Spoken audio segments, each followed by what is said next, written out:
Pramudia Anantatur.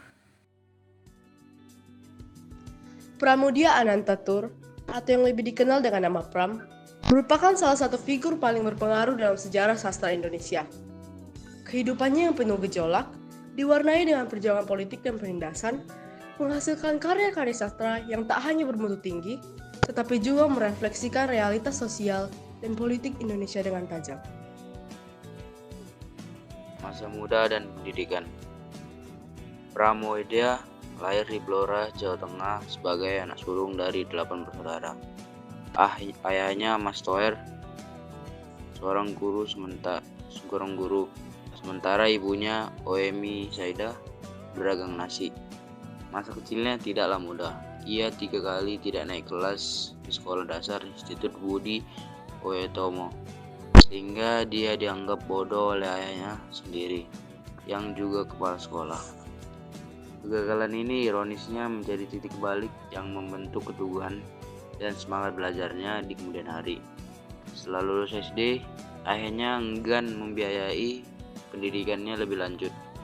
Beruntung, ibunya mendukungnya untuk bersekolah di Radio Paul School, sekolah telegraf.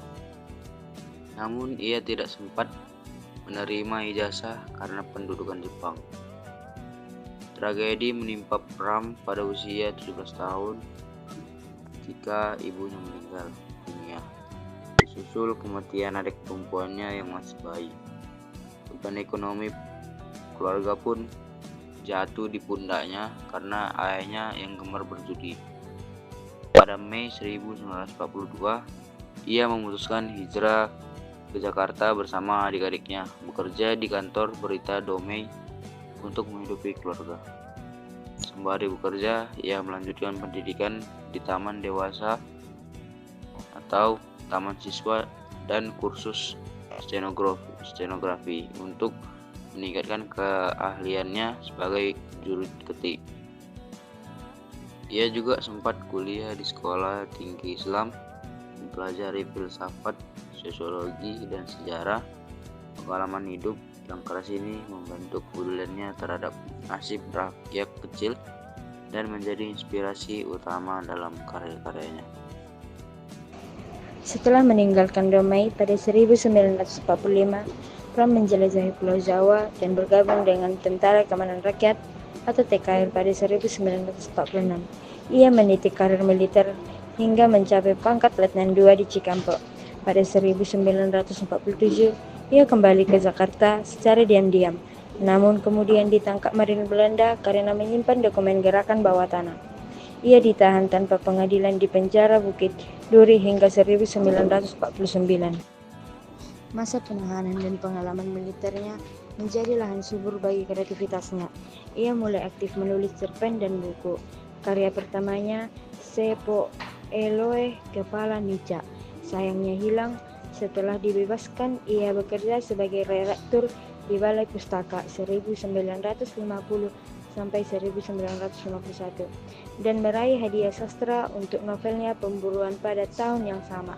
Pada tahun yang sama pula, ia menikahi Husni Tamrin. Kemudian ia mendirikan dan memimpin Liter and Vitros Egin Duta 1952 sampai 1954 dan sempat menjadi tamu program pertukaran budaya di Belanda 1953 serta mengunjungi Tiongkok 1950.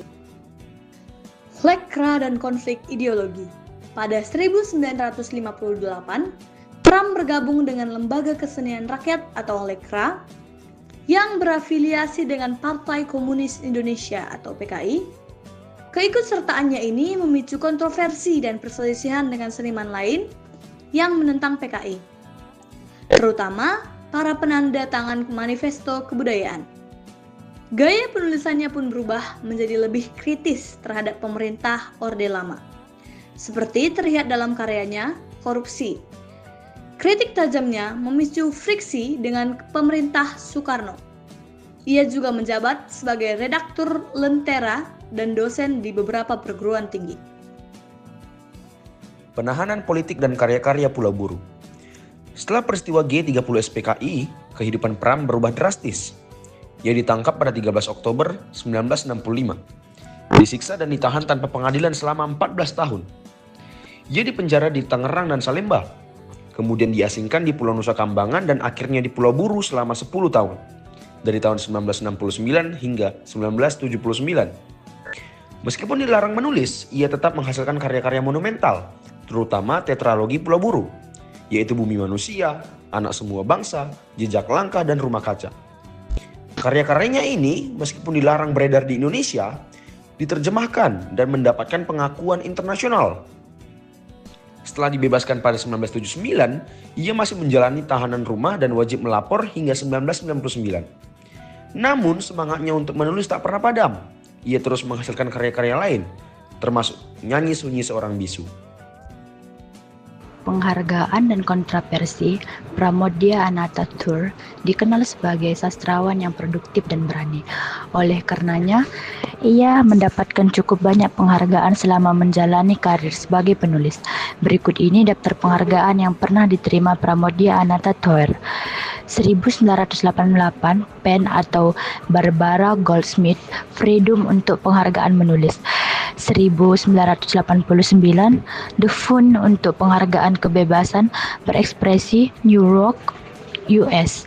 1992, English Pen Center Award, Great Britain. 1992, Stiting Wartime Award, Netherlands. 1995, Ramon Magsaysay Award untuk jurnalisme sastra dan seni komunikasi kreatif. 1999, Dr. Honoris Causa dari Universitas Michigan. 1999, Ken Keller's Distinguished Honor Award dari Universitas California, Berkeley. 2000, Clifford the Older the Arts at Ideas Letters Republic of France. Tahun 2000, 11 tahun Fukuoka Asian Culture Prize. 2004, Norwegian Authors Union Award untuk kontribusinya dalam dunia sastra dan perjuangannya untuk kebebasan berekspresi. 2004, Pablo Neruda Award, Child. 2005, Global Intellectuals Fall dari Prospect. Salah satu penghargaan yang diterima dari Fram yakni Ramon Magsaysay Award pada tahun 1995 sempat menuai kontroversi dari kalangan sastrawan Indonesia.